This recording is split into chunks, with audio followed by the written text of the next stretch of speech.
네, 골격과 근육에 대한 이야기를 하고 있었었는데 지금 뼈의 구조 그림을 한번 살펴보시죠. 그래서 여러분 아까 골단이 뭐라고 이야기를 했나요? 신체의 긴 뼈 양끝을 우리가 골단이다 라고 이야기했고 이 골단에 성장 중추가 있다 라는 이야기를 했죠. 그래서 골단 안에 성장판이 있다 뭐 이런 이야기까지 했잖아요. 그래서 우리가 지금 보면 긴 뼈 그 양끝을 골단이라고 이야기했고 이 골단 안쪽에 무엇이 있느냐? 성장판이 있다. 그런 이야기를 했죠. 자, 그리고 성장판을 우리가 사진으로 찍었을 때 이 공간을 보시면 열렸다. 이 공간을 보면 이 열린 거에 비해서는 굉장히 좁아져 있는 부분을 볼 수가 있죠. 그래서 무릎 주변의 성장판을 보시면 이렇게 열려 있는 것, 닫혀 있는 것, 뭐 이런 것들을 살펴볼 수가 있죠. 그래서 뼈의 방사선 촬영을 통해서 이 골격 연령을 측정을 하여서 성장 가능성, 성장 키를 예측할 수 있다. 뭐 이런 이야기까지 우리가 살펴보았습니다. 자, 그래서 이제 근육에 관한 이야기로 한번 넘어가 보죠. 그래서 근육은 몸무게와 같은 속도로 발달이 이루어집니다. 그래서 유아기에 근육 조직보다 지방 조직이 먼저 발달을 한다라고 되어 있고요. 지방 조직은 생후 8개월까지 급격하게 증가하는데요. 그 이후에 증가율이 점점 서서히 감소하게 된답니다. 그런데 또 근육은 5 내지 6세경에는 급격히 증가한다라고 살펴볼 수가 있어요. 그런데 7세 이후가 되면 어깨와 엉덩이 등의 근육에서 남아와 여아의 발달이 다르게 나타나는 부분을 볼 수가 있고요. 따라서 근육에서 성차, 그러니까 성에 따라서 근육이 다르게 발달하는 부분을 살펴볼 수가 있는 거죠. 그런데 이러한 차이는 13세 이후에 이것이 보다 더 뚜렷해진다라고 되어 있고요. 일반적으로 근육은 운동을 어떻게 하느냐, 휴식을 어떻게 하느냐, 영양을 어떻게 섭취하느냐에 따라서 영향을 받게 되어 있습니다. 그래서 성차보다 이 개인차가 훨씬 더 크다라고 볼 수 있는 거죠. 그러니까 같은 여성이더라도 이 운동, 휴식, 영양에 따라서 달라질 수 있다라는 거예요. 남자가 더 뭐 근육량이 더 많고 뭐 이런 부분은 사실은 있지만 그 부분보다 더 중요한 것은 이 운동, 휴식, 영양의 여부이다 라는 부분을 살펴볼 수가 있네요.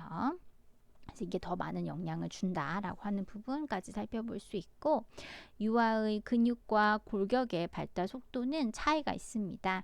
대부분 경우에 아동기까지 근육의 성장 속도가 뼈의 성장 속도를 따라가지는 못한데요.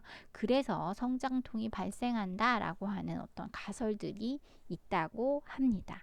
그래서 근육에 관한 이야기를 한번 정리를 해보면 몸무게와 같은 속도로 발달이 이루어지는데 유아기에는 근육 조직보다 지방 조직이 먼저 발달하는 것, 또 지방 조직은 생후 8개월까지 급격히 발달을 하지만 점점 감소합니다. 그런데 근육은 5, 6세 정도 되면 이것이 급격히 증가한다라고 하는 부분을 볼 수가 있고요. 또 7세 이후가 되면 어깨와 엉덩이 등 근육에서 남아 그 여아의 발달이 다르게 나타나고 근육에서도 성별 간의 차이가 좀 발생하게 되고 13세 이후에 보다 더 뚜렷하게 확인해 볼 수 있다. 그렇지만 중요한 것은 근육은 운동, 휴식, 영양 등에 따라서 영향을 받아서 성차보다는 개인차가 훨씬 더 크다라고 살펴볼 수가 있습니다. 자, 이번에 우리가 살펴볼 것은요. 이제 치아 관한 이야기를 한번 해보려고 해요. 생후 6 내지 7개월 되면 그 아래 앞니부터 이가 나기 시작한답니다. 그러니까 그 입 그림을 봤을 때 위아래에서 살펴보았을 때 아래쪽에 그 앞쪽에 있는 이부터 이제 이가 난다라는 거죠. 그리고 2년 정도가 지나면 전니, 우리가 흔히 유치라고 들었던 그 유치가 전부 다 형성이 되고요. 결손이 없는 경우에 전니는 보통 20개 정도랍니다. 그러니까 유치가 보통 한 20개 정도고 유치 이후에 생기는 영구치는 생후 6년경부터 이제 이것이 이제 이가 빠지면서 6년 정도부터, 그러니까 6살 정도부터 나타나기 시작한다라는 것. 영구치는 모두 32개래요. 그래서 유치 같은 경우에는 20개인데 이 수가 훨씬 더 늘어나네요. 32개로. 그 다음에 20개 전이 다음에 나는 것과 전이 안쪽에 나는 12개 영구치가 있다라고 이야기하고 있고요. 6세경부터 나기 시작하는 영구치는 평생 동안 써야 되죠. 영구치니까. 또 전니 또한 연구치에 영향을 주게 된답니다. 그래서 치아 관리가 전니가 나기 시작하면 바로바로 지속적으로 철저하게 관리가 되어야 하는 부분이 있습니다. 그래서 얘는 영구치가 아니니까 대충 닦아도 돼. 뭐 이런 것이 아니고요. 이렇게 전니도 분명히 영구치에 영향을 주기 때문에 치아라는 것은 이제 계속적으로 관리가 되어야 되는 부분이 있습니다.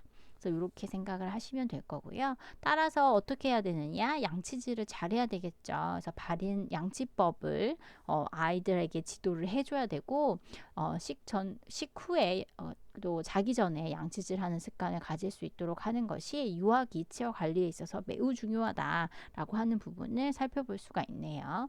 또 손톱을 빨거나 깨무는 것, 또 입술을 깨무는 것, 혀 내기 등 혀를 이렇게 내놓는 등의 습관은 좋은 습관이 아니래요. 이에 따라서 이것이 치아에 부정적인 영향을 줄 수 있고 또 이것은 치아에 문제를 일으키면 발음에도 영향을 미칠 수 있기 때문에 부모님의 특별한 관심이 필요하다. 그래서 주의를 요하는 부분이다라고 하는 부분까지 우리가 살펴볼 수가 있습니다.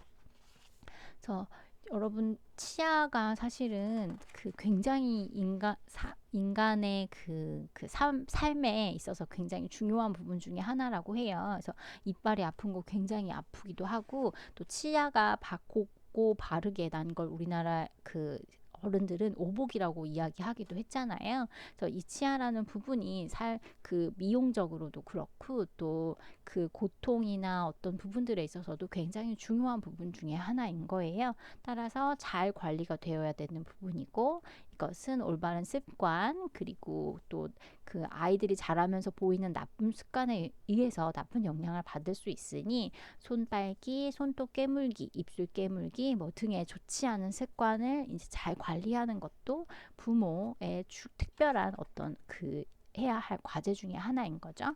그리고 기관에서도 아이를 볼 때 아이가 이러한 행동을 보인다면 선생님의 조언 하나가 아이가 이 나쁜 습관들을 바꿀 수 있는 어떤 중요한 포인트가 될 수 있기 때문에 그 부분에 대해서도 관찰을 잘 하고 있고 아이에게 잘 안내할 수 있는 그런 준비된 교사로서의 자세를 갖는 것도 중요할 것 같습니다.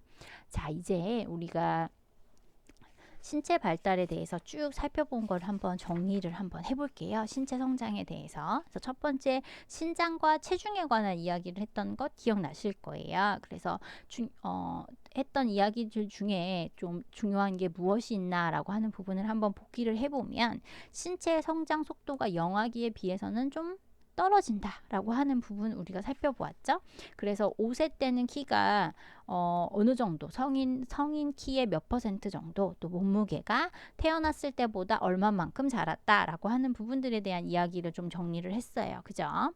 그리고 키와 몸무게가 성장 속도가 모두 다 같은 것은 아니다. 개인차라는 것이 존재하는데 이 중에서도 중요한 것은 환경적 영향이라는 것이 분명히 들어간다. 그래서 영양을 얼마나 잘 섭취하나, 수면을 얼마나 하나, 운동을 어떻게 하나에 따라서 키와 몸무게가 달라질 수 있다라고 하는 부분들에 대한 이야기도 했고요. 한국에서 질병관리본부에서 성장도표라는 것을 이제 10년마다 제정해서 발표해서 우리는 2017년에 표를 한번 살펴본 적이 있고요. 이게 왜 중요하냐? 체중, 신장, 체질량, 머리둘레라고 하는 어떤 표준에 대해서 제시를 한 거니 이 표준을 비해서 나는 얼마나 되었나, 우리 아이는 얼마만 한가라고 하는 부분들은 아이의 성장 발달의 현황이 어떠한가 여부를 체크하는 거죠. 그렇기 때문에 그것을 한번 살펴보는 것 또한 중요할 것 같습니다. 또 신체 비율의 변화라고 하는 부분이면 그림 하나 기억하시면 될 것 같아요. 우리가 앞에서 살펴보았던 그림이 하나 있잖아요. 요거. 그래서 태아부터 성인이 될 때까지 이 머리둘레, 그러니까 전체 신체의 비율이라고 하는 것이 이 머리의 비율이 점차 줄어들고 있음을 우리가 확인해 볼 수가 있죠. 그러다 보니까 이제 이렇게 이렇게 됐던 그림에서 점차 줄어가는 것들을 살펴볼 수가 있습니다. 그래서 유아기 때 팔과 다리가 길어지고 몸통이 가늘어진다라고 하는 부분 우리가 살펴보았고요. 골격이라고 했을 때는 또 요 그림이 하나 떠올라야 되죠. 그래서 골단의 양쪽 끝, 이 양쪽 끝에 성장판이라는 것이 존재한다라고 하는 부분. 그런데 이 골단이라는 것이 점점 가늘어지다가 이제 없어진다라고 하는 부분까지 살펴보았습니다. 그리고 신체 성장이 어느 정도인가라고 하는 부분을 이제 살펴볼 수가 있다라고 이야기하면서 뼈 사진도 봤던 것, 그래서 열린 성장판, 닫힌 성장판에 관한 이야기도 했고요. 마지막으로 우리가 치아에 관련된 이야기를 했는데 생후 6, 7개월부터 이제 아랫니 나기 시작하면서 2년 정도가 지나면 유치가 전부 완성이 되고 6년경부터는 생후 6년경부터는 영구치라는 것이 생긴다. 근데 이 영구치라는 것이 정말 영구적으로 사용해야 되는 이기에 바른 관리법이 필요하다까지 이야기를 한번 정리해 볼 수 있겠습니다. 자, 이제 우리가 살펴볼 내용은 운동 발달로 넘어가 보도록 하겠습니다. 자, 운동 기능의 발달이 영아기보다 훨씬 더 좋아진다라고 하는 이야기를 서두에 했었어요. 그렇죠? 할 수 있는 일들이 많이 늘어난다라고 이야기를 했었죠. 그래서 운동 기능의 발달은 개인차가 존재하죠, 당연히. 그리고 운동 기능은 연습과 훈련을 통해서 발달시킬 수 있습니다. 그래서 운동 발달도 신체 발달과 마찬가지로 일정한 방향으로 발달이 이루어지는데요. 운동 발달의 방향은 위에서 아래로, 머리에서 다리로, 중심에서 말초로 이루어진다라는 특징이 있네요. 그래서 운동 발달은 크게 대근육 운동 그리고 소근육 운동으로 나눌 수 있고요. 대근육은 대근육 운동의 팔, 다리, 몸통 큰 근육을 움직이는 걸 우리가 대근육이라고 해요. 소근육은 손가락과 같은 작은 근육을 움직이는 것을 소근육이다라고 이야기를 하죠. 자, 그러면 우리가 이제 첫 번째로 대근육 운동 발달에 대해서 한번 살펴보려고 하는데요. 머리가 몸통에서 차지하는 비율이 점점 많이 줄어들었죠. 그래서 유아가 균형감이라는 것이 발달하고 뼈와 근육의 발달로 인해서 다양한 대근육 활동이 가능해집니다. 그래서 대근육 운동은 기본 운동 능력과 그리고 지각 운동 능력 이렇게 나눌 수 있는데요. 기본 운동 능력은 안정 운동, 그리고 이동 운동, 그리고 조작 운동으로 나뉘어 볼 수 있답니다. 그래서 우리가 그림을 한번 살펴보면요. 기본 운동이라고 하는 것이 안정 운동, 이동 운동, 조작 동작 이렇게 나뉘어질 수 있대요.